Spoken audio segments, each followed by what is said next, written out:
Episode 115 of the Blathering. I decided to just look like a morning rock DJ from 1977. Johnny Fever ain't got nothing on me. If you're listening on the podcast, number one, I appreciate you listening to the audio version on the Knapsack Network podcast feed, where we're now airing Anytime with Ken and Alden for those who want to listen to it in a podcast form. But on the YouTube side, I went to lunch like this. I wore a Dexter Jetster shirt from my buddy Brian Ward, this powder blue, sky blue beanie, and my blue tinted glasses. Oh, yeah. So I figured, why not be silly for all of you? Hey, everybody. Welcome to another episode of The Blathering. I'm Ken Knapsack. We're going to have a lot of fun here tonight. We are going to talk about what do you want to have happen? And I'll explain what that means. But I'm going to want your answers. We're going to take calls. Of course we're going to have calls.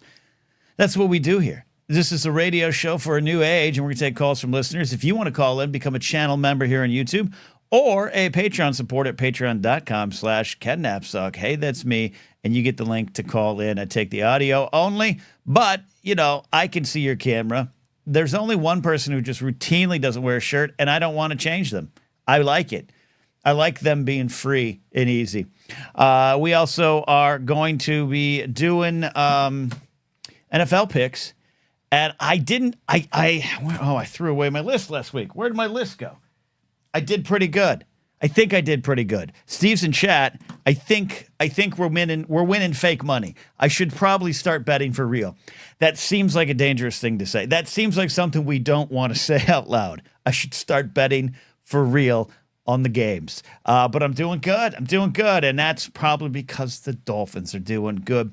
We're also going to talk about, you're the echo chamber, and my experiences with Blue Sky this week, which got me thinking about social media stuff. I am really having a good time on Blue Sky, having a lot of fun on Blue Sky. It is just, it's brought some creativity back. It's brought some bite to me. I'm posting political stuff. No one's really pushing back, but I've had some weird things today where I think people just completely didn't understand. Last night, I was in a comedy show. I was in the audience of a comedy. I performed. It was a smaller crowd, so I sat in the audience to watch the rest of the comics. And I wanted to post something on Blue Sky, commenting on both the echo chamber conversation, which has just been interesting, and then also this Andrew Tate blocked or reported or just, not going to be sticking around Blue Sky thing. So I put some out there. It's my most successful post in years on social media, and it's bringing a lot of people outside the circle. And most of them on Blue Sky are just like, thumbs up, yeah, they're in on the joke. And one person pushing back, I didn't engage. Other people are engaging. But I have one person today who just completely misunderstood, like thought I was a right-winger who was really upset that Andrew Tate wasn't allowed on Blue Sky or wasn't going to be active on Blue Sky. It's been fascinating. But we're going to talk about that. But that, Spicy Ken, says Steve. Spicy Ken. My poll for tonight, thanks to everyone checking in, Big Lou checking in, blathering on. We have this poll. The poll tonight, what is your all-time favorite social media platform? I put a quotation mark or two around social because that's more of a state of mind than an actuality. So the choices I put up are MySpace, Friendster, LiveJournal, and AIM, AOL Instant Messenger. You could answer with other in the chat if you're on YouTube or on Twitch or if you're watching on Facebook. I'll see it. But those are the ones I chose. And MySpace is 12 votes in so far. MySpace is leading by far. Out of the 12 votes, that's a small sample size, 67%. Friendster, 8%. LiveJournal, 0%. AIM, 25%. I myself didn't spend a lot of time on LiveJournal. I had a couple LiveJournals. I had one for my fantasy baseball stuff. I was going to maybe I can get a career writing about fantasy baseball. That lasted about 2 posts on LiveJournal. Then I had a regular LiveJournal after MySpace, after kind of the fall of MySpace, because I loved to journal on MySpace. I posted about a journal a week that was like an essay, a comedy essay, a thing like that. It was heady days. So that is actually, yeah. So I didn't take any part in LiveJournal too much, but I had friends who did, and I had a friend who like got a career from LiveJournal. She like wrote short stories and stuff on LiveJournal. She got a book deal. She's a very successful author, and a talented one of my favorites. Wrote a Star Wars piece, and LiveJournal did that. I should have chosen more of LiveJournal, but I went with MySpace. That is my vote. I guess I should vote. Should I vote? No, I can't vote, and I cannot vote in my own poll. But MySpace is mine. 14 votes in, 64%. But AIM coming up. Friendster is the first one for me. I remember the email somewhere in 2002. My friend Melinda Hill, or early 2003, probably more accurate, around that time. Time doesn't mean anything when you're this old. My friend Melinda Hill, great comic. You guys should follow her on Instagram. I think she's now on Instagram and Blue Sky. She is a real talented comic, and she sent an email to a bunch of us, like us groundling folks. It was like, we all should join Friendster. This seems like fun. And I joined up. I was like, oh, it looks like a personal website. Okay, this is great. I need a website. Let's do this. I should have never pressed yes. I should have never said sign up. But here we are. But MySpace to me was...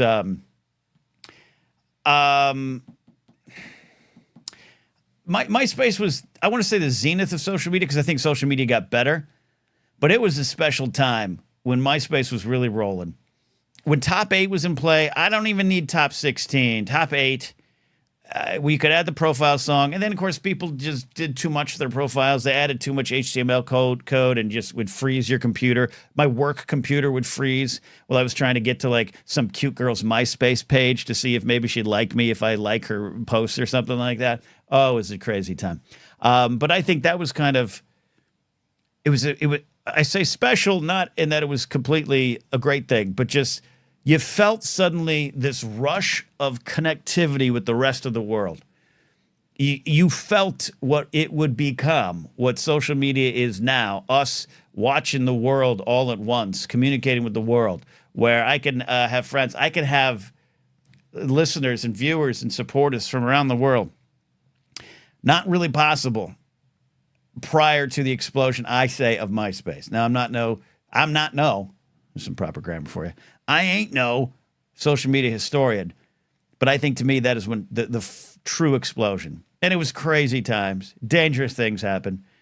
I remember. I'm going to cop to it. I remember. I had, because you could like favorite, you could like watch accounts, you know, that just like, oh, I kind of see what's going on with this person. Whether, I don't think they could tell, but you just have this list of like favorites. And, you know, this is 2003, 4 range here.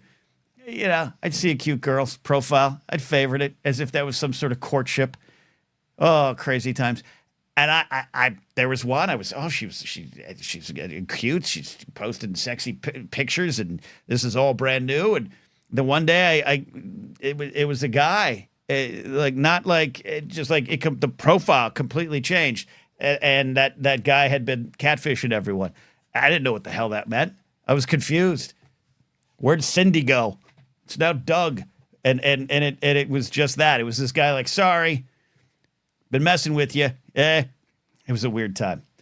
But that's why I chose MySpace. But AIM, instant message, it was interesting because you found friends, but then through other friends, you got connected with others. Dangerous times.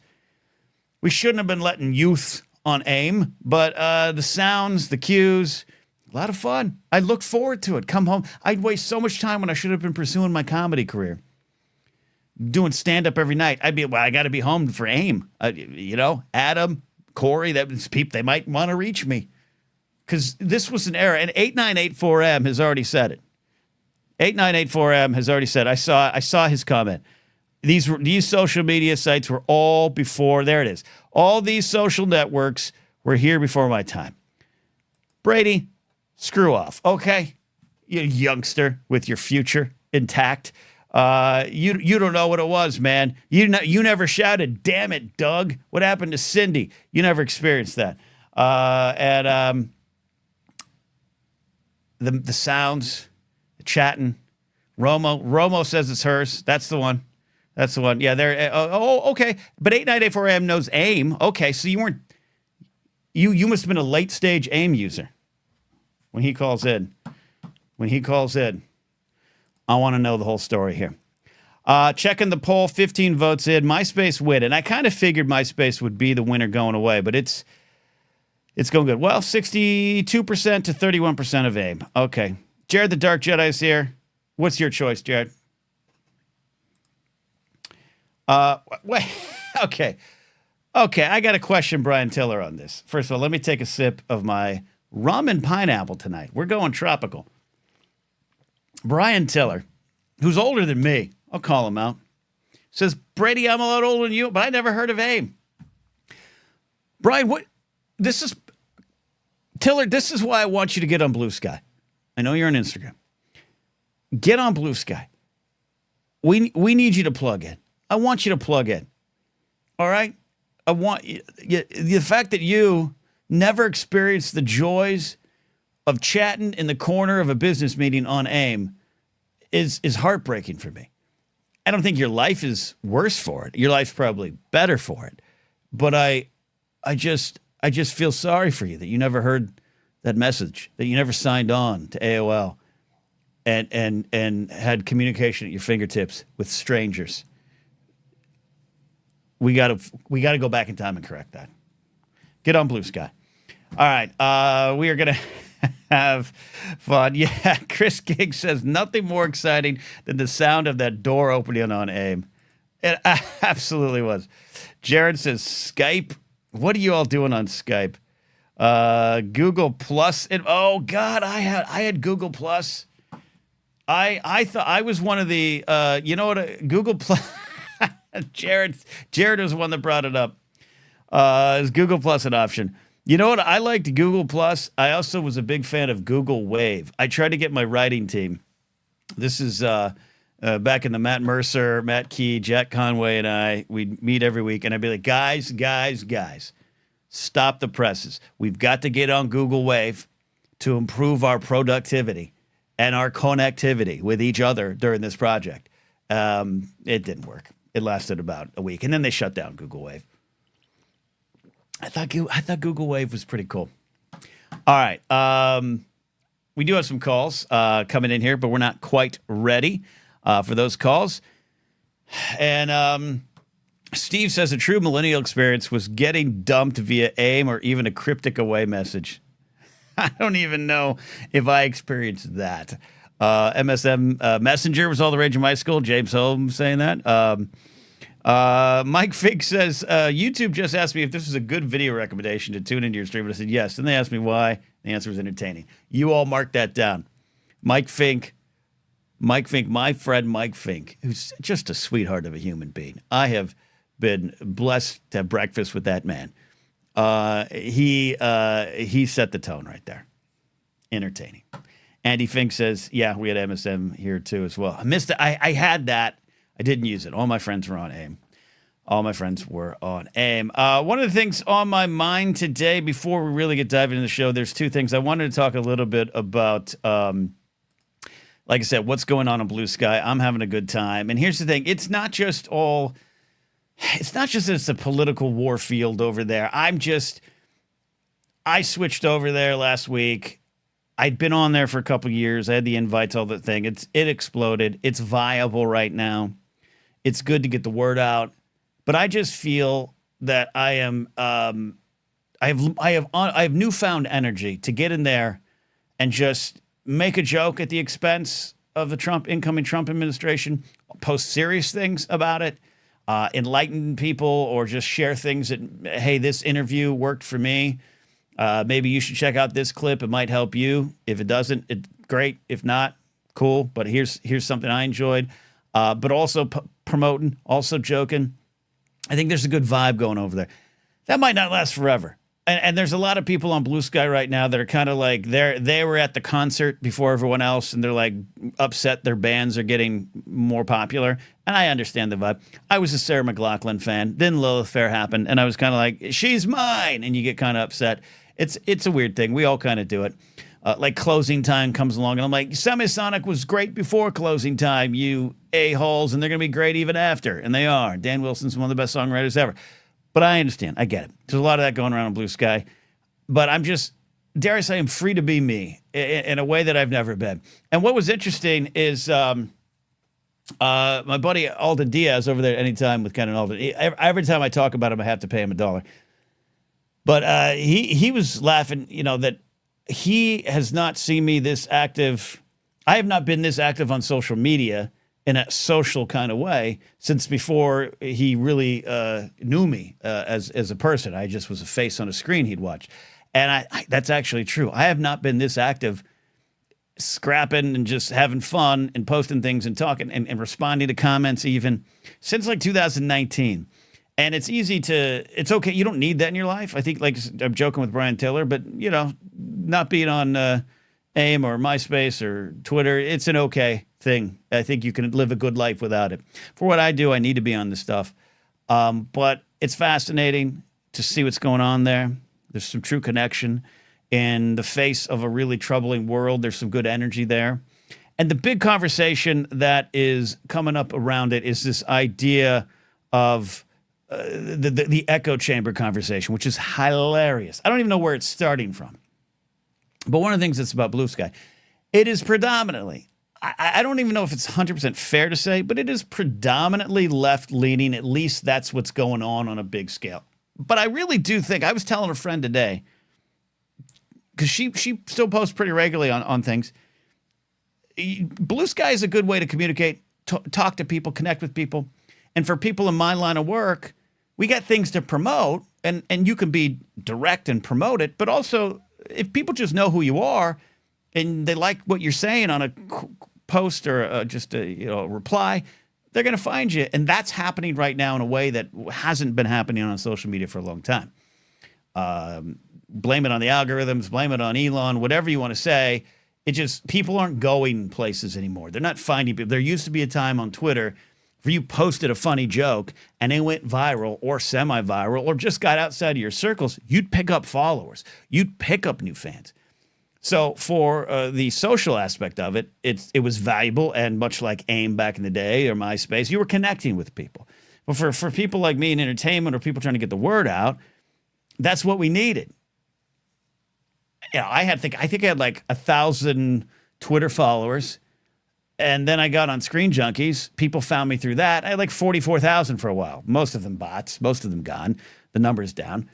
That doesn't happen anymore. People don't follow you a lot of places unless you hit some big giant, level and people come pouring in. You build it. It's grassroots almost. And you build it not necessarily just by funny jokes, but just by being yourself or being out there. And that's happening right now. So if that has any value to you, if you've got a podcast, you're trying to build, get up there, roll your sleeves up, have some fun. But if you're just looking to connect, looking to plug into the world, Tiller, get on Blue Sky, man. I'm having a lot of fun over there, and I recommend all. But this echo chamber conversation has been fascinating because there's been this kind of weird backlash to Blue Sky is kind of right now not empty and devoid of bullies or the alt-right Nazis or the grifters. Those folks are there. But when the Blue Sky explosion happened, essentially the night of the day after the election, it just, boom, 1 million users in a week. People finally, that was a breaking point for a lot of things for a lot of people.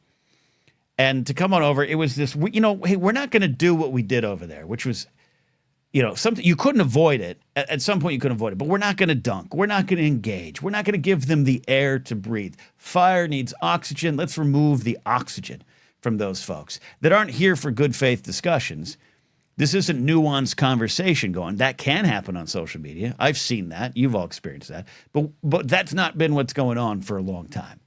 I even post a video on Instagram, a reel that's of political of a political nature, and it brings folks out of the woodwork that aren't here to have conversations. They're just here to start a virtual fist fight with you, which is fine. And some people love rolling up their sleeves and fighting back. I'm someone that can kind of get me, can ruin my day. It's not what I'm here for. I also, when I post something, I'm not necessarily inviting comment. It isn't an invitation to a conversation. It's a comment. It's a post. It's a joke I'm posting. That's all it is. If you want to interact, we can interact. But that's kind of all I need. Like it, repost it, end of story for me. But the echo chamber conversation has been absolutely silly, but also valuable and interesting and insightful. that there's a lot of folks that believe in order for you to, when you log on social media, there's got to be robust discussions over every goddamn thing. And this political stuff's at the forefront of it, but that's not necessarily where people are going with this. That you can't just go on and say, I like Dial of Destiny. That if you do that, you need to invite people into a conversation. That you need to sit and have a conversation with someone about what they don't like about Dial of Destiny. And then and that's exhausting. I think that's part of what's going on Blue Sky too, is we're done with all that. It's not that we don't like other opinions, that we don't want other opinions in our real life, but you wouldn't invite these people to sit down with you at a bar. You wouldn't let them stay at your dining room table if they started to act the way they do on social media. So we don't need that anymore. I don't think that's going to last forever on Blue Sky. Eventually, corporations are going to get there and start advertising. Eventually, I think there's good leadership in place right now at Blue Sky. But eventually, and I think I'm looking forward to more news outlets. I'm looking forward to breaking news being something I can follow on Blue Sky, where I still feel like kind of Twitter might be the place for that. It's going to grow. It's going to have growing pains. It's not perfect. But I posted this thing of why I posted the thing about Andrew Tate, who objectively one of the worst human beings ever to walk the face of the earth. But he showed up Blue Sky. He either was banned or blocked or removed, and some people are posting back to me, oh no, his account's still there. He was just reported. Whatever. He cat turd. The end wokeness guy, Jack, whatever his fucking name is, they've all gone there and found that there's no oxygen to keep their fire burning and that people don't want them around. And that keeping them around is not of any value to us. Kicking them out is not an echo chamber. And someone responded to my post about Andrew Tate saying, well, but see, we've got to, this is good because this isn't a good thing because if you don't acknowledge him, if you don't allow him here and he doesn't have a right to say anything, it's kind of like you're not acknowledging that his crimes actually happened. Because this was a person who was like, not for Andrew Tate, but was kind of doing the, like, we shouldn't be afraid of him around here. We should engage with him and his followers. And that is not what's it's not what's going on. It's not what's going on. Like I said, we're done with these folks. We've ceded ground. X.com is theirs. Have it. Go for it. Yell at nothing now. We don't need the opinions of an Andrew Tate. We don't need the opinions of a Jordan Peterson. And we definitely don't need the opinions of their followers. It is their right to have them. I'll defend the free speech right up and down. But Blue Sky doesn't need to keep them on there. They're not the government, right? They're not the government. But we don't need to have those folks around. That's the future we all want right now. And that is why I'm there. But it's been fascinating to watch people, and including the guy calling me right-wing today. James Solms asks, is Andrew Tate in jail yet? I hope so. He was, and then he wasn't, and it's maddening to me that people like him, a Roman free. Yeah, Jared says this. Shitting the pool is not the only allowed but encouraged. But Jared says this, I think the echo chamber argument is rich coming from people who habitually built clones of Twitter to escape the left-leaning environment, now being angry that nobody wants to swim in the pool. We're shitting in the pool is not only allowed but encouraged. Yes, I absolutely agree with that there too. Corey says this, sorry, Kat, I respond to your post about mac and cheese because I honestly horrified a whole large pizza and a hoagie in 3 hours, eating my stars away. Oh, no. I want to be clear, Corey. If I post something you guys find entertaining, you want to add something to it, or by all means. That is the nature of the game. What I just sometimes, especially the biggest example is when I post a podcast episode, especially Force Center, and you have a thumbnail or an episode title that is a question or puts some sort of opinion out there. We're just letting people know what we're talking about. It's a billboard. And there's just, it's not an invitation to a conversation. Unless it's like, great episode. But like, we have the folks that like, They're yelling at the billboard. They're not even yelling at us. They're not even listening to our episode. Had someone come through. This was even on a YouTube comment on the Force Center side. We had an episode last week. The thumbnail and the question was, will E.T. appear in Star Wars? It was a question specifically about the character of E.T. the extraterrestrial, not just his species, the Asogians. And Jennifer Landa and I, who've been around the Star Wars world a bit, in theaters for Phantom Menace, are quite aware that the E.T. species appears in the Phantom Menace. And someone posted in the comment section, well, he already did appear in it. You probably don't know this, but there was a brief cameo in Phantom Menace. And that the person was 23. Literally could be my child, my adult child that I'm struggling to pay through college. They could be that. They didn't listen to the episode. They just want to yell at a billboard. That's what gets me. Don't have conversations with billboards. But if I post some about mac and cheese, Corey, how about this, Corey? I expect you to respond. I want you to be there. Jumping in. All right. I'm going to take a breath. Sip. We're going to do a little bit of the commercials we got going on. That's right. Commercials. I've got a new one. All right. I want you. Well, first, let's highlight while it's still relatively fresh. Our friend Matty Gunner has got a great song out now with his band Mourner called Try. I am hoping by now you all have listened to it, but just in case you haven't or you're swinging through for the first time, hey, I want you to check out this song by our friend Matty Gunner. Pick up The Art of DuckTales by our buddy Ken Plume. Links at, you can just type that in, bit.ly/DuckTalesBook. And then I got a new one here from my pal Aaron Alexovich. He has a new comic out, a graphic novel called Shock City. It is a wonderful story. It's something for our times, is what I'll say. Aaron Alexovich is an old friend of mine. He was a roommate of mine. He, for many years, was one of the behind-the-scenes people on the show Invader Zim. He's got this great book, and you can get it at shockcity.co. Do I need to do the https://? I don't think so, because it's not MySpace anymore. shockcity.co. Check that out there. All right? So right? Yeah. Okay. I'm ready for some calls. And then we're going to talk about, we got picks at the top of the hour. I want to talk about my thumbnail question is, what do you want to have happen? Laserbolt says, you had me at Invader Zim. Yeah, my friend Aaron actually designed a lot of the show. I'm not in the show, but my roommates at the time, two of my roommates are in the show as background characters in animated form. All right. On the phone now, if I can get him up here. Oh, I should probably get the right one. There it is. I'm going to take I think a relative, either new caller or he hasn't called in a while. I can't remember sometimes. Chris King is, I believe, ready. Yes, he is. Chris, welcome or welcome back to the show. What is it? Is it a first-time call? I think third time. But third time. Yeah. No. You know what's funny? You have a sexy voice, and I'm picking up on it right away. I appreciate that. I'm gonna clip that out, and I'm gonna somehow attach that to my dating profiles, Ken. But do you need to send me I'll send you a clean MP3 and just go, Chris King has got a sexy voice. Date him, ladies. I appreciate it. Now I just wanted to call in. It's first time in a while I've gotten a chance to join the show live, and then. Yeah.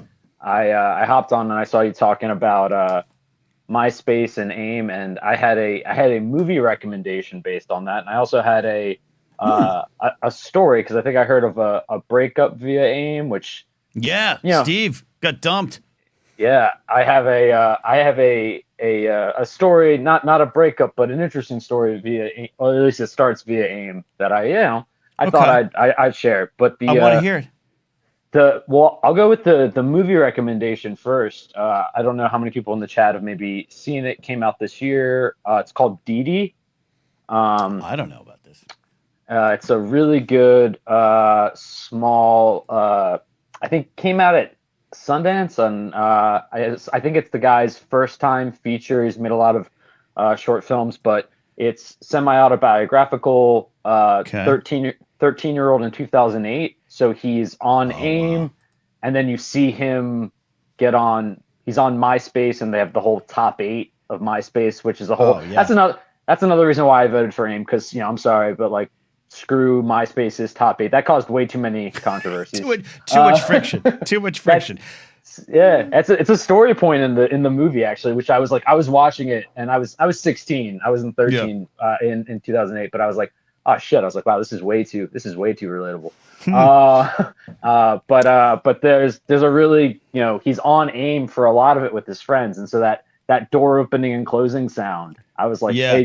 I felt transported in a way that not a lot of movies do. So I'd recommend Dee Dee to anyone out there. Quickly on that, Yeah. this is director Sean Wang's film, Yep. right? Writer director Sean Yeah. Wang's film. Dee Dee, Yes, here it sir. is. Yeah, I'm gonna drop the link here for anyone that wants to find it. There you go. There's the IMDb link right there in chat for everyone for that recommendation. Great stuff, Yep. Chris. What else? Yeah. Here, let me hear this story.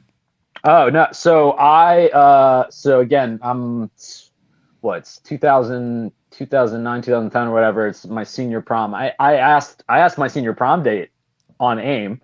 Oh And the crap! well, and it went okay. The main reason I did was she was way out of my league, and I was like, if I don't ask her, someone else is going to ask her first. So, I asked her, and she said yes, and that's the easy part, right? It starts on AIM. Yes. Okay. Everything's good. I just thought this would be funny to share. There was a guy I went to school with. I went to all guys Catholic high school, and God bless you. yeah, it's why my grades were good, Ken. It's the only reason why my grades were good. But I had this kid, and he rode on my bus and everything. It's kind of a dick to me, but he had the balls to ask me if I would uninvite this girl to prom because No. oh yeah, because he wanted to go with her because he quote unquote had no one else to go with. So he said, "Hey man, you asked. This girl said yes. Could you do me a solid? Back out so I can take her because I'm lonely." Yep. What was the answer? Oh God, no. No. No. Yeah, I was like, hey, sorry, man, you should have asked her first. And yes, absolutely. And what happened to this young lady? You said at the top that you have a dating profile, so you're not married with 13 kids. Imagine this AIM prom date didn't work. No, we are still friends. She actually lives out. So I'm outside of Philly. That's where she and I grew up. She actually lives out Orange County, Okay. California. California. Okay. Yeah, and so I've gone actually a couple of times. Like I used to do TV blogging. I was at Comic Cons and San Diego Comic Cons and stuff like that. And she would come. We've met up a couple times when I'm in California. We're still friends, but she's got her own thing going on. We're still friendly. So no, It was not the love of my life, but it was. I had a great time at prom. So look, I had a conversation with one of my best friends at lunch about they all don't need to be the one or the one right away. You could slow play it, and look, if you started your relationship on AIM, the chances of it working out might have been slim. Though I'd love to hear AIM wedding stories. We know Brian Tiller doesn't have that. That's not his wedding story. But I love that. Thank you. Can I share real quick, and then I'll finish up because I'm sure you got other callers lined up. Oh yeah, Jared the Thai pilot. He's holding up a handwritten note to the camera that says, "I want in." So she and I met. So I knew her for 3 years before asking her to prom on AIM. I will say this: this is my favorite meeting. One of my favorite meeting person story. We were at a Sweet 16 party, and right. And so I'm 15 at the time still, and this girl I asked to prom. Her name is Sarah, gorgeous, and we're at this party. I've never seen her before, right? Okay. And she walks up to me and she goes, "I'm sorry." She does the arm touch. She goes, "Are you Chris King?" And I go, and I was just like, and in my head I'm like, how the fuck do you know who I am? And she's like, "Yeah, I've heard so much about you." And again, Wow. Yeah, and that was the first night we met. It was like her coming up to me, and then it was kind of. I think that's kind of where it was like, this is going to be a thing for a couple of years. So you just wrote the opening of a mid 2000s. This is your own version of a mid 2000s nostalgia rom com. That's the scene. You walk into the party. Beautiful woman walks up to you. Are you? We'll give the character name. Are you Chet Kung? You know what I mean? Like, you know. Yeah, I am. Oh, and that's how I met your mother. Yeah. There, 898-4M says it there. 898-4M's going to script it for us. We're going to make this. And that's what I'm. Yeah, I like Chet Kung. Yeah, Chet Kung. I don't know what it is. I don't know where he's from. No, Chris, love the stories. I love sharing. And this was it, man. This is what I'm talking about. This is how vibrant the social media was at the time. It was something a little different, and we can't go back. I don't necessarily want to go back. I don't want to go back to asking people out on AIM, but I'm just saying it was a special time. It was. Thanks so much, Ken. Thank you, Chris. Thanks for calling in. We'll remember Chris King. Next time, it's his fourth time calling in. Romo says this in chat. Chris is giving off millennial vibes, and I'm here for it. The stories you're telling have total millennial vibes. That's what it is. We're going to start getting, just like my generation grew up with the John Hughes films of the 80s and the early 90s, I think we need a rush of mid-2000s nostalgia pictures there. We've got my pal Jed Murrow in chat. She knows what I'm talking about. She says she was talking about Invader Zim. That was the first show I was technically on at Nick back in 2002. Jed, we got to talk about that. Yeah, my friend Aaron Alexovich, Jonan Vasquez, the whole crew there. You might know some of these people. That's fascinating stuff there. We have got some other calls lined up. Top of the hours. We have got NFL picks. I'm assuming Steve's game. I'm at Steve's beck and call. Steve ever wants the weekend off, I'm screwed for NFL picks. We got a great surprise call in here right now. Some of you saw him here in chat. I'm going to bring him on the show right now. It is the one and only Ikaika, the only Oakland A's fan left in the world. Buddy, how are you? Good, how are you? Oh, man, it's good to hear from you. I feel bad that this is how we're catching up. It's okay. But I'm glad to hear your voice, my friend. I don't know if I can swear on here, but F. Fisher. I know we're talking about social media, but it's been all over my social media for the last 3 years. So for some people in chat are picking up on it here. 898-4M says, rest in peace, Oakland A's. You are an Oakland A's fan from a long time. You know the area well. You've lived up there. And we won't have time to go into the whole story here, but the Major League Baseball has screwed the city of Oakland. The owner has screwed the city of Oakland, and they're on their way eventually to Las Vegas, most likely, right? With the stop in Sacramento, is that I think it is? Yes, Sacramento is next year. Vegas, who the hell knows? Who the hell knows? Because the city of Vegas doesn't even really want them. It's just they're figuring it out. They want an expansion team, which is what everyone wants. Expansion team and keep the team in Oakland, but they're gone now. And it's not. And look, I know longtime baseball fans or historians. We got the Philadelphia A's become the Kansas City A's, become the Oakland A's. Yep, teams move. Got it. That team, the Oakland A's team, has meant so much to that community for so long. There's a Ricky Henderson doc on MLB Network that you can find, I think, streaming on their doc. It's an hour-long doc, but it's about Ricky Henderson. But it talks a lot about the city of Oakland, the community of Oakland, and their connection to that team. So Ikaika, this is kind of heartbreaking in so many ways, right? Yeah, I went to the last game of the season, the last home game, and I was emotional wreck. I would prepare myself for the last 2 years. I remember you joking the Vegas A's back there in the GPA times, and I was like, it's not going to happen. Look, man, I was, let's be honest. I was being a prick to you. I know. It's okay. I've been preparing myself for this, and then before the game started, they played a tribute of to the city of Oakland and the fans and everything that's happened. And I've been going to games since I was 8 years old. 30. I'm 33 next week, so it's been a while going to the games, and I started crying during that part. I had 2 friends that came out of town that were my best friends from Hawaii. They came to the final game to support me. They were there for it. Just and then literally to hold you up. Just literally just holding your arms up. Stay strong, man. Stay strong. Yeah.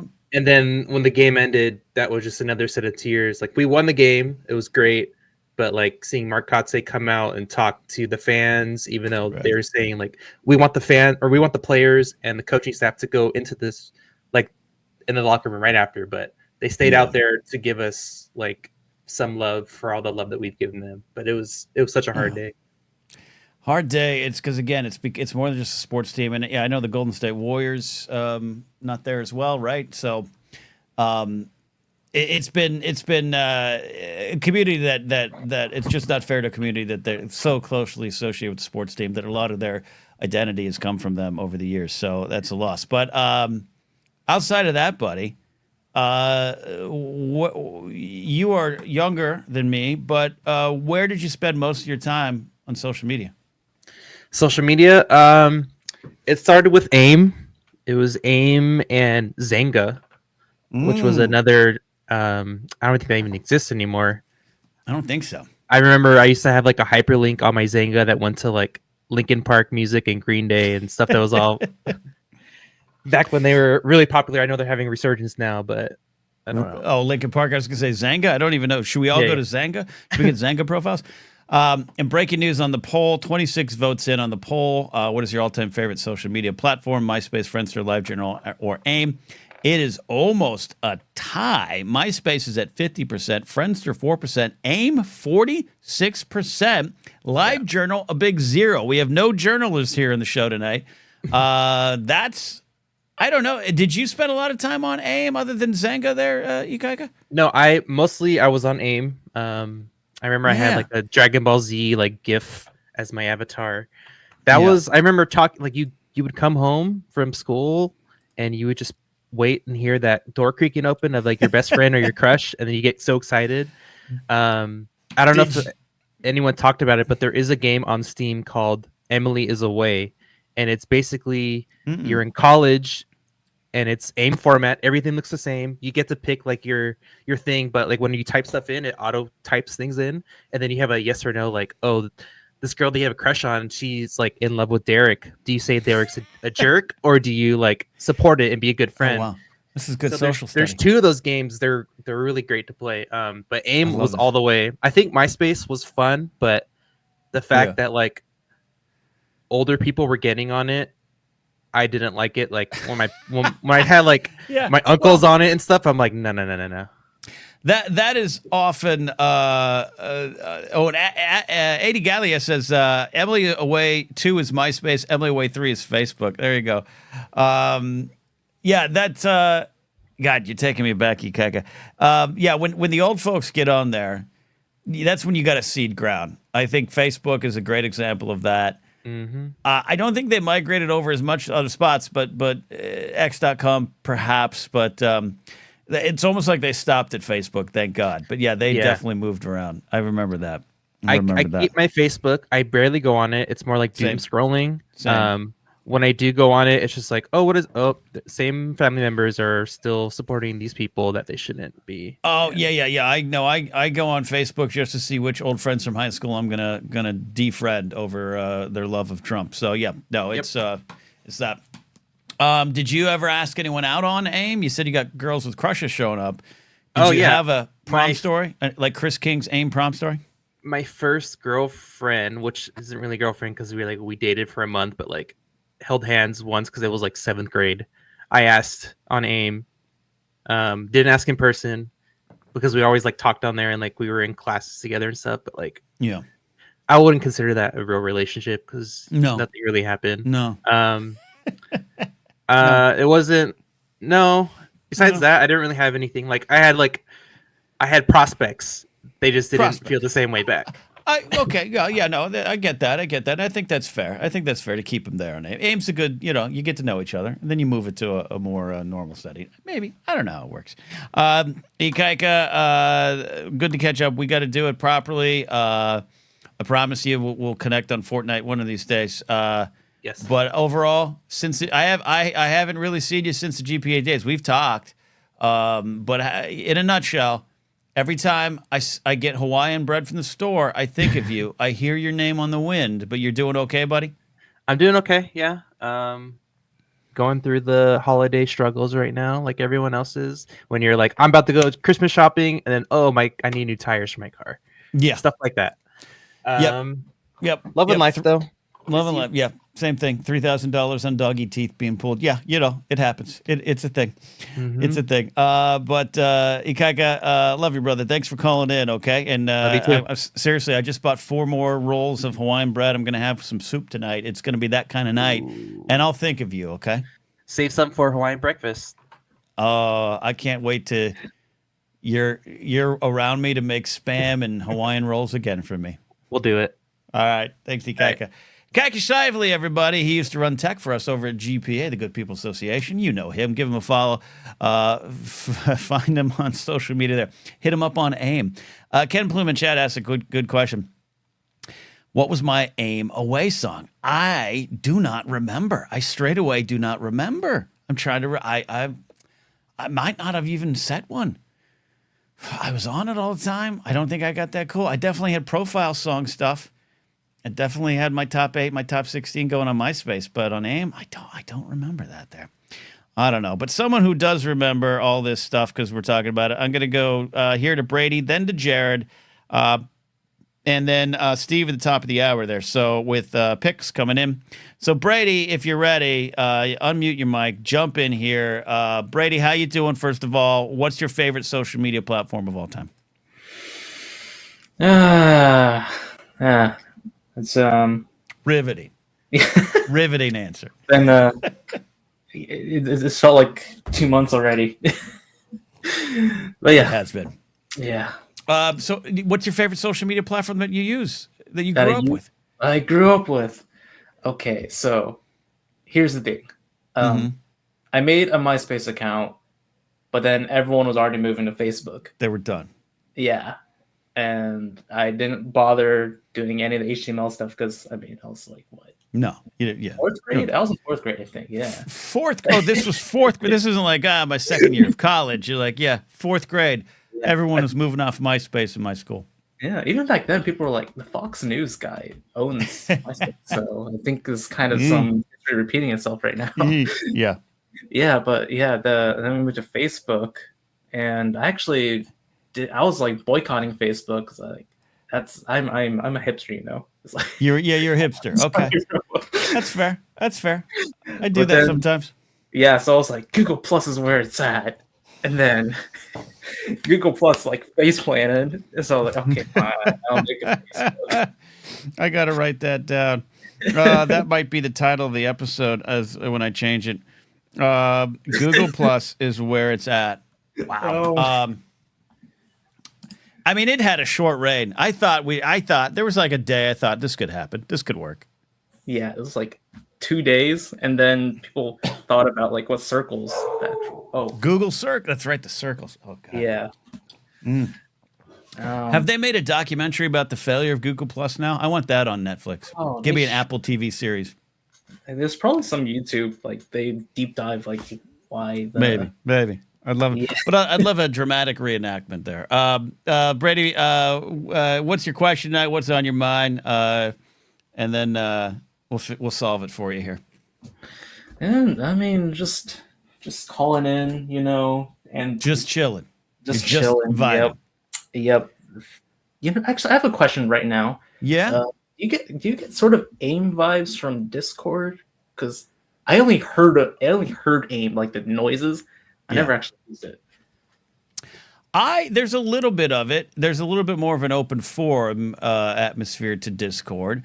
The Force Center one's pretty robust, so I have fun swinging in there, and sometimes I have fun going in there and kicking up hornets' nests to get you all ruffled up about musicals or sports. But I'd say it's kind of. But what was great and perhaps dangerous about AIM was the one-on-one, dare I say, private nature of it, where it was a VIP room, a champagne room, if you will, that maybe society wasn't ready for. But I think that was part of the appeal, and I certainly used it above the board. But I'd have 6 windows up, going back and forth, so a little bit, almost like the DM.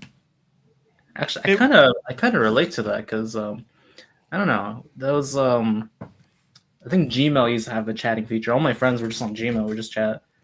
Yeah. Oh, I used to use GChat a lot too. A lot. Early 2010s, GChat was my place. Oh yeah, the sound effect too. Yep. Jared says this: the fondest memory on Google Plus was being called slurs online for the first time because of an unpopular comment on a Death Battle episode saying Captain America would beat the brakes off Deathstroke. There it is. The internet and society came rushing at you, Jared, thanks to Google Plus. That's an unfortunate byproduct of all of this. No platform free of that.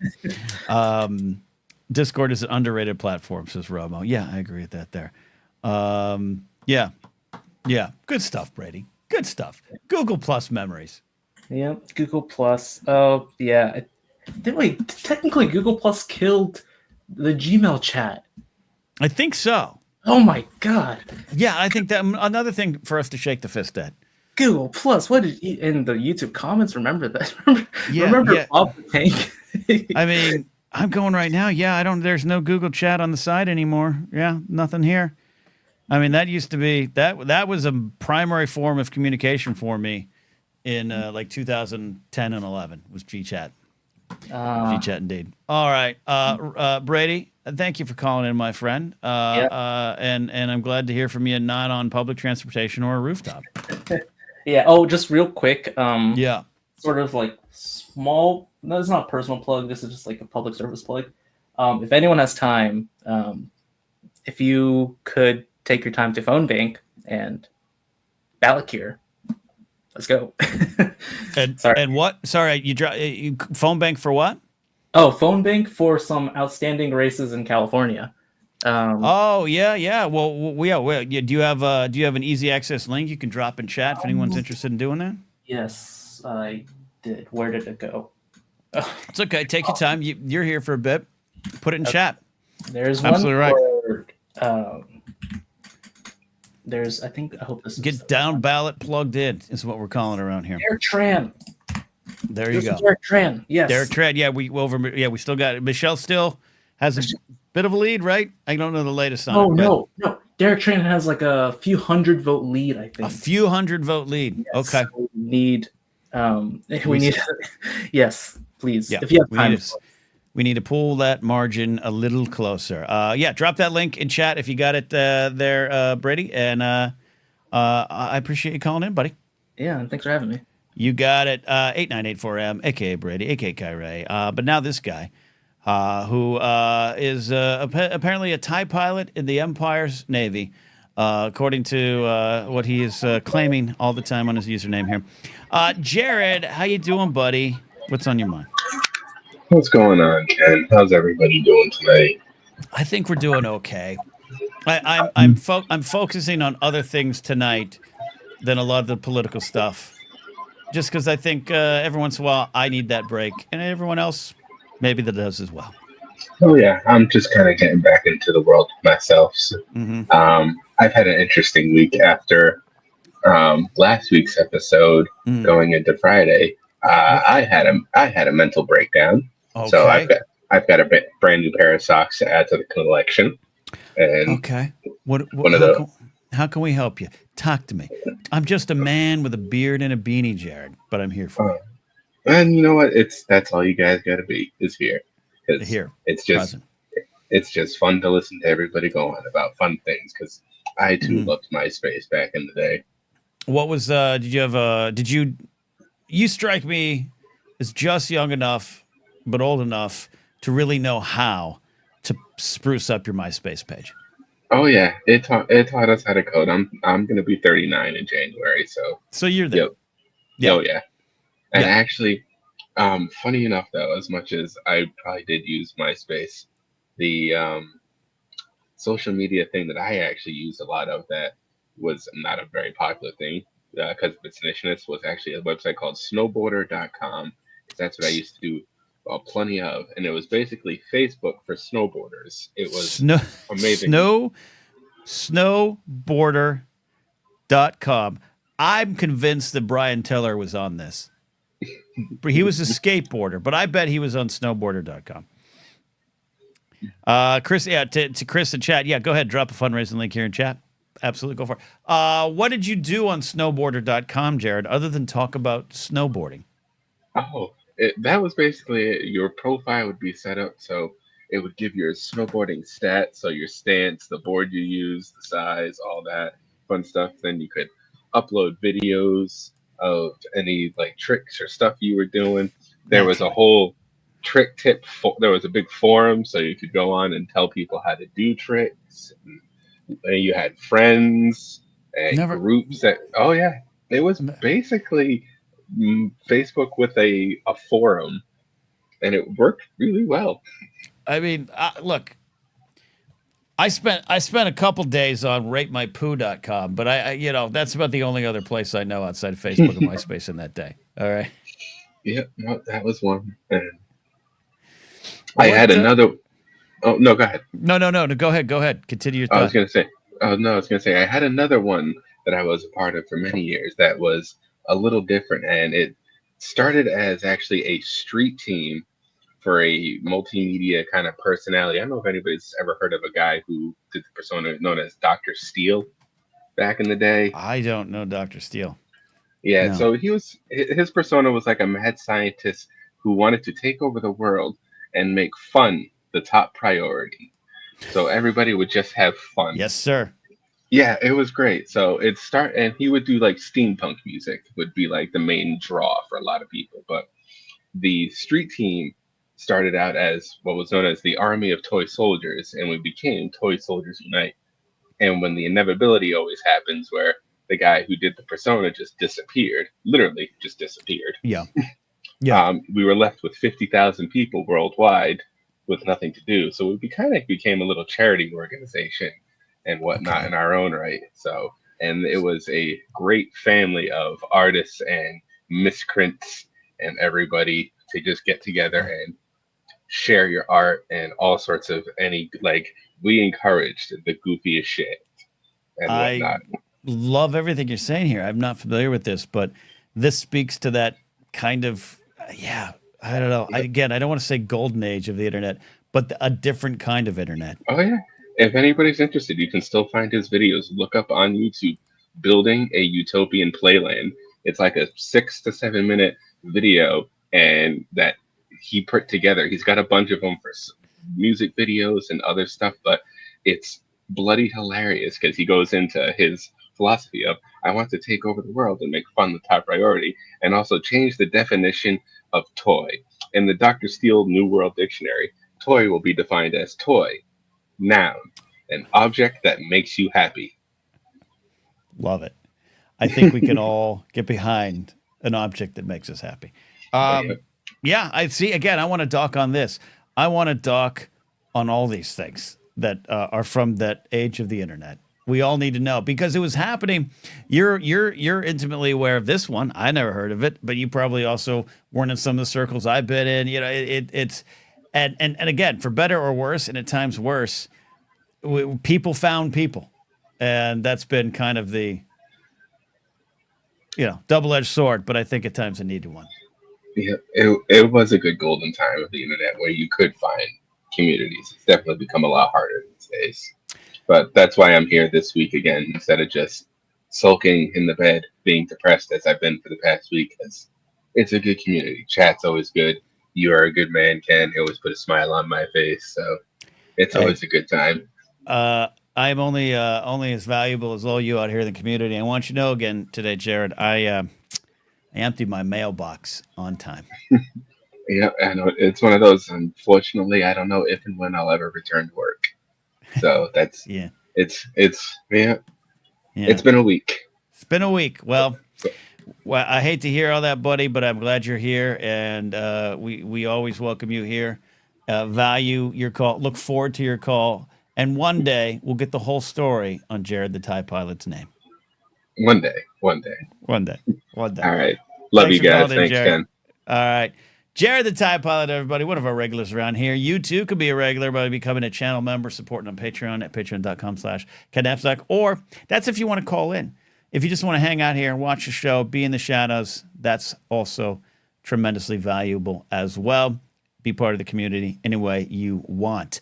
Upcoming things that I want to tell you about here. I still have the Young Guns watch along on Patreon if you want to become a Patreon member.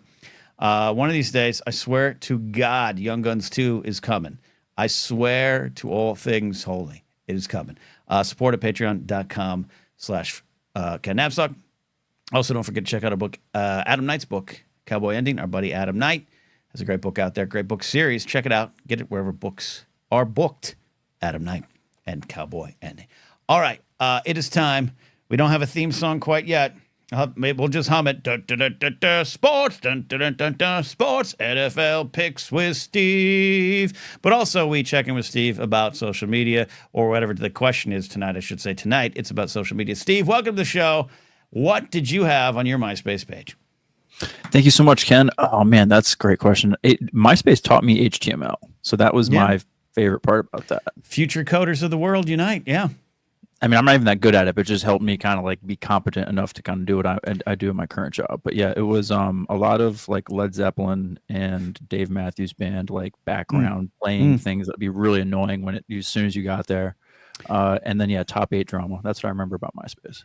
And you said in chat twice you got dumped on AIM. Twice. Yeah, once via away message and once just in a regular like chat, like at the end of a long conversation. Yeah. Wait.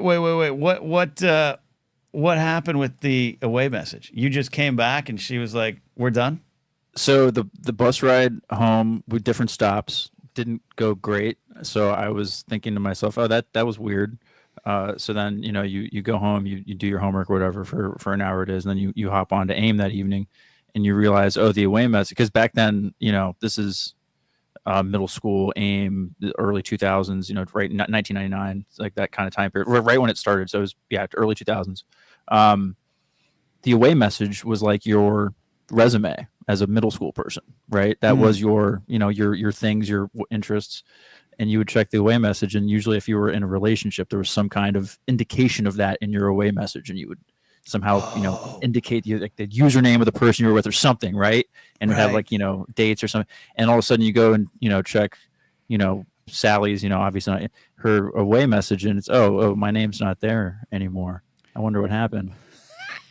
Yeah, this is the movie we're all putting together. Maybe Chris's scene starts, it's a happy scene, he goes to a party, she knows, and then we cut to your scene and the away message breaks you up. I think this is good.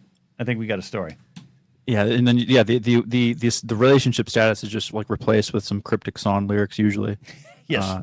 And then you just so then you look up the song, you're like, oh, that's not good. Okay, that's not good. Probably some Dave Matthews slow song, something like that. Yeah, that was okay. Yeah, that's okay. But no, AIM was great. I mean, it was a roller coaster, but it was like a good dipping in the toes of what social media was going to become. Yeah. I feel like, especially as a lot of folks grew up with it, because it was limited to, you were mostly only talking to people you knew unless you got into the chat room scene, which, I was of the age of people were like, you were taught, no, you don't go into chat rooms no matter what. You never use your real name on anything, all that kind of stuff. Smart.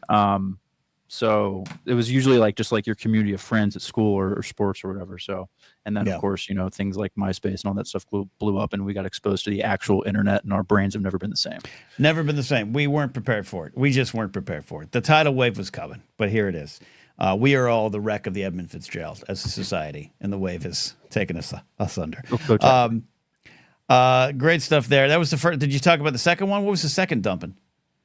Oh, that was just via an actual conversation on AIM. Okay. After a while, it was just like, okay, well, I think we've both realized at the end of this isn't going to continue. So okay. Yeah, look, I've had some text, not relationship ends, but like almost relationships kind of end via text. Old enough to get them from the phone, the old-fashioned way. So they hurt regardless. That's the point here. They hurt regardless. And being 13's tough. Being 13's tough. Maybe that should be. Maybe that's not the title of the episode. All right. It is time for NFL picks. Steve is here as always. I think I had a pretty good weekend, Steve, right? I'm starting to sound like a broken record. You killed it again. Ken, you were 4-1 for week 11. 4-1. Where did I go wrong? Your one loss was Cincinnati, and you were confident about that one. Let me tell you. The Chargers won that game and looked pretty good doing it. They did. I think I have to Back off the Bengals. Back off Bengal team. Yeah. Yeah. I think that game broke the Bengals themselves. I think even Burrow and all those guys are starting to back off because it's not looking good. It's not looking good. But the Dolphins come through. Great game against the Raiders.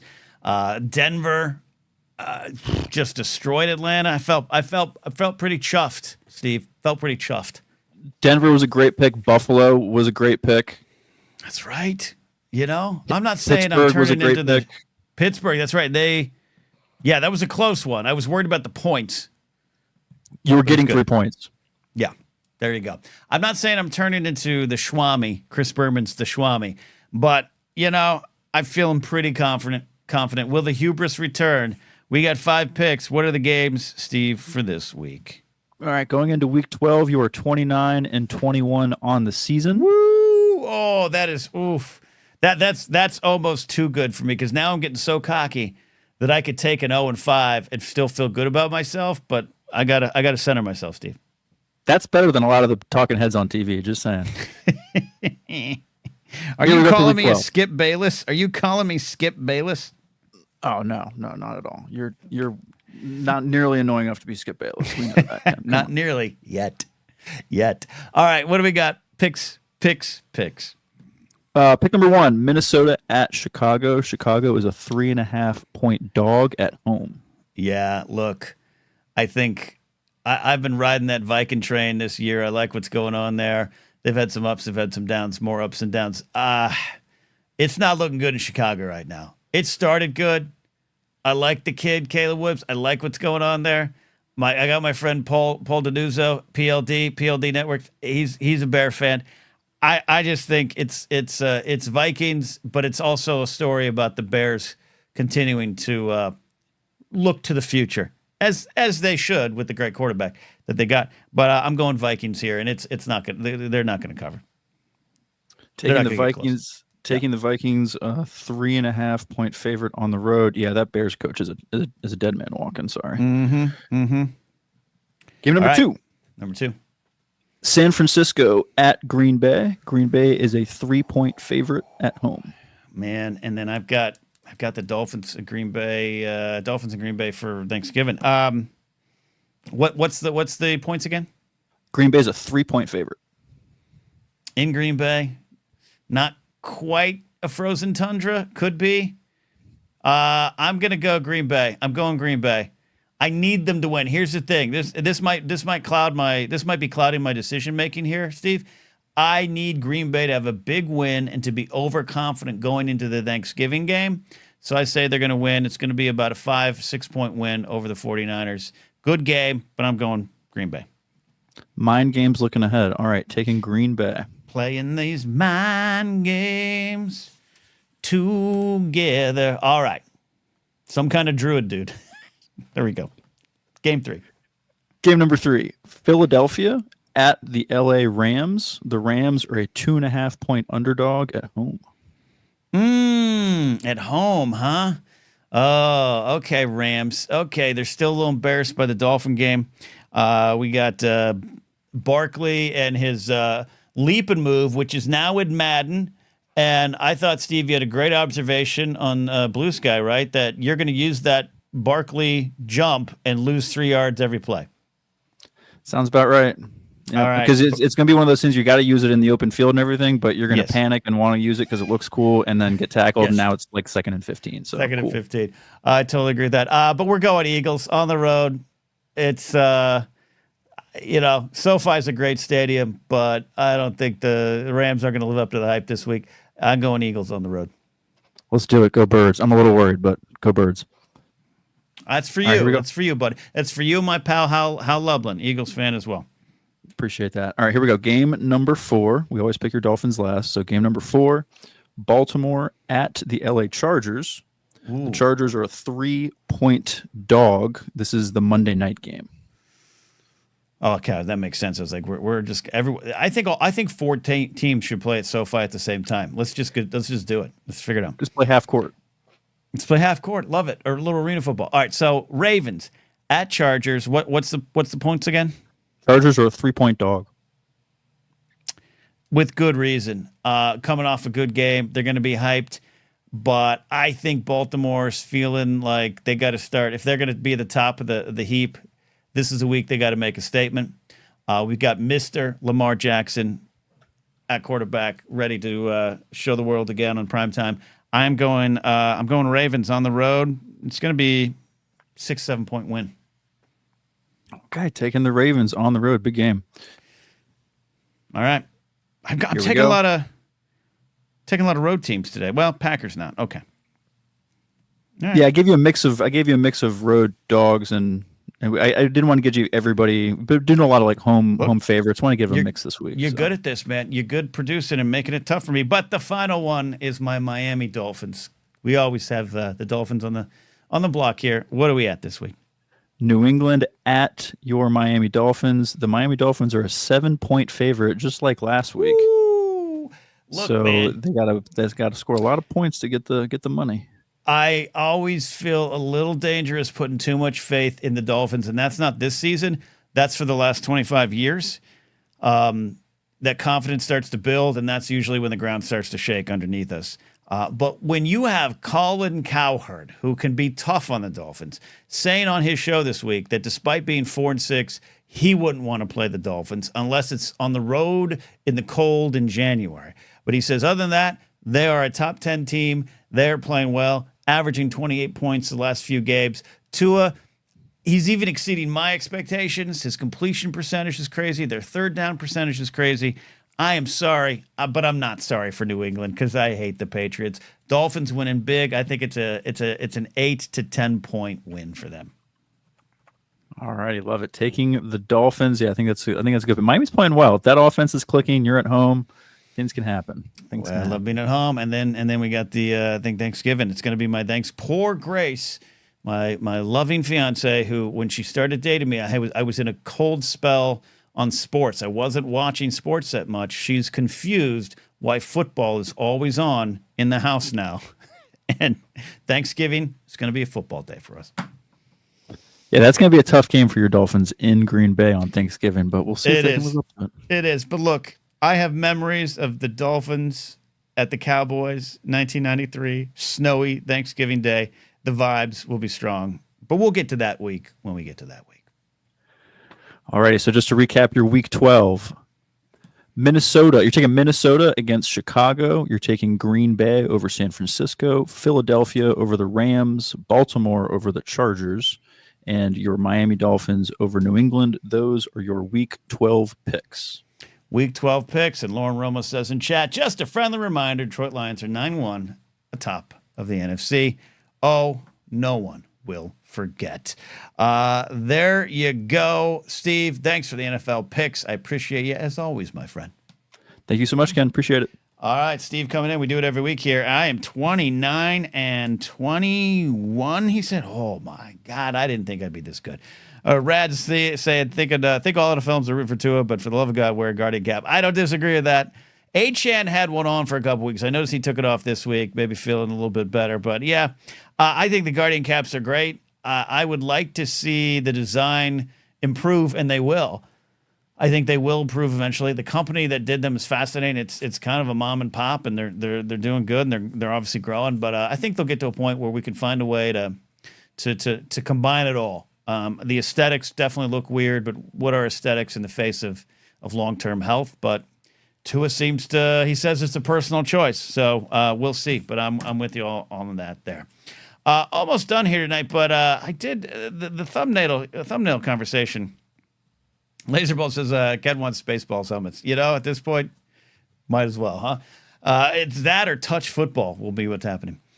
So I put on the thumbnail tonight, what do you want to have happen? And I don't have an answer for this, but here's what it was. I had one of my long time friends come to town this weekend, and we knew we were having dinner, but we ended up spending 2 evenings just hanging out like old times, just driving around LA, chatting, talking. Shout out to my buddy Brian from Texas coming into town. And we hadn't seen each other since the early 2000s, but really we hadn't seen each other for an extended period of time since 2008. This is someone who was definitely in MySpace top 8, though I don't even think he had a MySpace profile, so he was there in spirit. Good time, good conversation, good times connecting with an old friend. This was like an older brother. I was a younger brother figure to him. But along the way, we were just talking about life, the universe, and everything, catching up. Our lives have changed dramatically since we last were around each other in a real way. And that was a fascinating journey. And part of the lesson here, too, is that, we look back when we've taken a lot of steps forward in life. And we look back and all those ups and downs, all those things that you thought were devastating, unless it was death, you're still kicking and you're still going. Sure, easier said than done sometimes. But my friend is someone who has lost it all financially, professionally, been at rock bottom a few times, built himself back up. And even he says in the position and not just the job, but the position life he is in now, he looks back and goes, all that led to this. And I have that feeling sometimes as well. I can get in my head about why I didn't find my voice creatively or find some confidence on stage till later in my life, why I had to just undercut myself at my knees in terms of dreams and goals, and why I still face that. But my friend Brian asked me a question. We're having some dinner in Burbank. He says, what do you want to have happen in your life? Like, what is not necessarily the finish line? And not just goals, because I could say, well, I want the Blathering to become a little more popular. I want to do Blathering on more nights. I want to find the time for that. I want Force Center to get big here. I'd like to get a couple more stand-up shows. I'd like to do a stand-up special. But no, it's not about that. It's the question of, what do you want your life to be about? What do you want to have happen? What do you want to accomplish as a person? And where do you want to get to that point where it just feels all right? Now, I think you're always going to have things you want, things down, things in the world going to depress you, things in the world are going to affect you, and it's okay to lean into that. But where he is at in his life is not a place where he thought he'd go. He's not even a place where he'd strive to be. But he's got some great success going. He's got a good relationship, but it's a different kind of relationship than he thought he'd have. It's a different kind of job than he thought he'd have. So it's not about the markers. It's not about the finish line, but it's about, what do you want your life to be? And I didn't have an answer. I sat across from him in a Mexican restaurant in downtown Burbank, not knowing what I actually want to do and what I want to actually have to be. Not creatively. None of this is changing. I'm not running off to doing something different. I'm not going to I'm not going to get a large bike and start a paper route right now. I don't have that answer.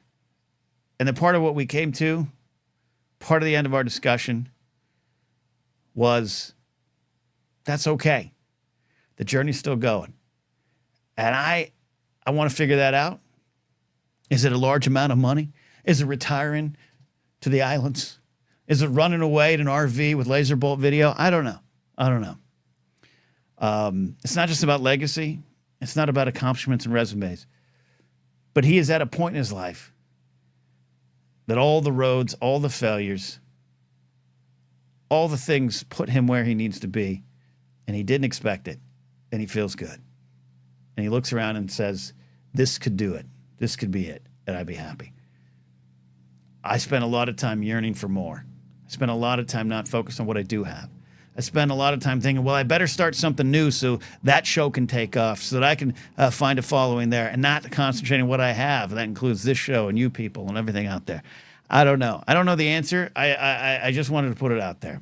And maybe you have an answer. Not for me, but for you. What do you want to have happen in your life?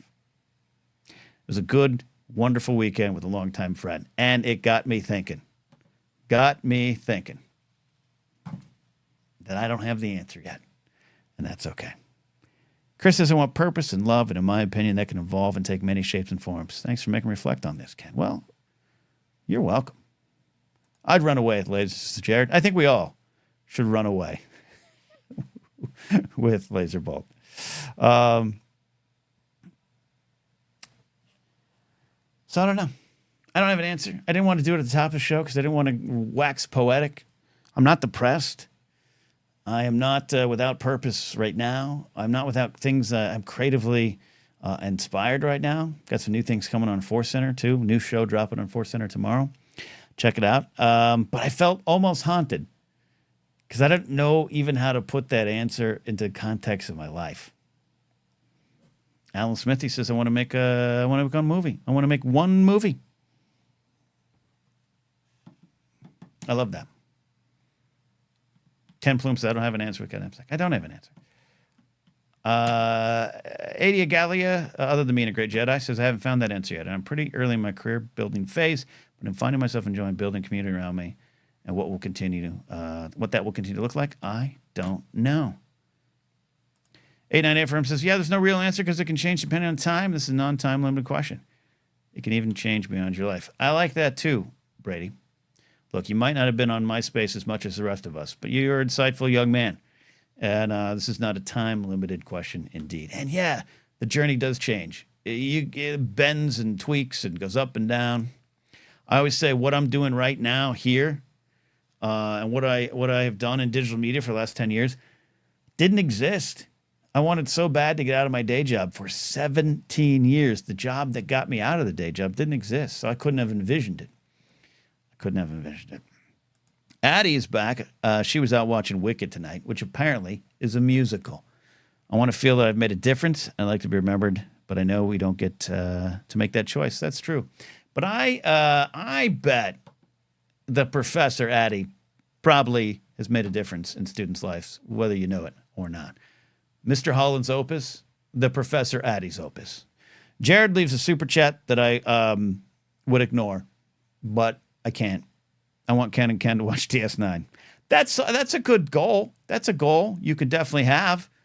But, you know, if I don't want to have happen in my life, then I don't think it's going to happen in yours. I'm glad Jared's not playing on the fact that he's had a tough week, because he could come in here and be like, look, I've had a tough week. Could you make my dreams come true? Watch Deep Space Nine. Not going to happen. Brian Tiller says, never ever expect to put an EP on Spotify, but that happened. Thanks, my friend. Thank you, Brian. You and Old Handsaw made a dream of mine come true. And the Moon Agers, we're working on some new stuff. But check out the latest. We didn't really promote it much, but the latest release was This Life. Brian posted one day in our Moon Ager Discord, speaking of social media, Discord, forum, chat places, said, I want to write kind of an Elliott Smith-inspired song. And we came up with a song that is about life. Say what you want. Say what you mean. Say time's running out. Our song Last Step First is a lot about what I'm talking about here too. And I'm trying to tell myself, to take that last step first, always. Addie also said, I'd love to finish my book and see it published. This will happen. All right. Thanks for hanging out with me here tonight. I'm going to go. I think I'm going to try to pop over to the Bombad cast. They're doing a live episode right now, looking at the Force Awakens trailer, looking back at it. I'm going to try to jump on there. And then tomorrow, the Bombad boys are on Force Center. The first episode we have of a new series called Blank is Why We Love Star Wars. First episode is Jar Jar Binks is Why We Love Star Wars. As always, check out some other great artists out there. It is a tough time for all of us. A lot of people pursuing creative things is super tough too. No different than anyone else. But if you have the ability to help us by buying some of our art, check out The Art of DuckTales by the great Ken Plume. Deluxe edition is out. Go to that link, bit.ly/DuckTalesBook. Also, my buddy Aaron Alexovich. You might remember his work on Invader Zim. Check out his new graphic novel, Shock City. He's got some great stuff. Been working in the studio system, in the animation studio system, but also independently for quite some time. Check it out. Alan Smithy, you're a generous soul. Support for Blathering. This is support for you. You are going to make that movie. Tell you what, Alan Smithy, if you need a dumb background actor with a big bushy beard, you got me. Thank you all. Why is there bacon in the soap? Says Jared out loud. Why? Yes. Why is that? Is that what you're talking about? What does it look like? Oh, I thought you were talking about that. It does kind of look like bacon in the soap. Anyways, my mind went to other spots. All right, that is it. I am Addie says, hit me up when you need to talk about Padme. Hey, we love Padme. There we go. That is it. I'm going to take you out the long way tonight. The reason I'm playing this song is it was written by my friend Brian, the one who was in town. The Majestic March of Tex Tunney. We'll see you next time here on the Blathering Live. Bye.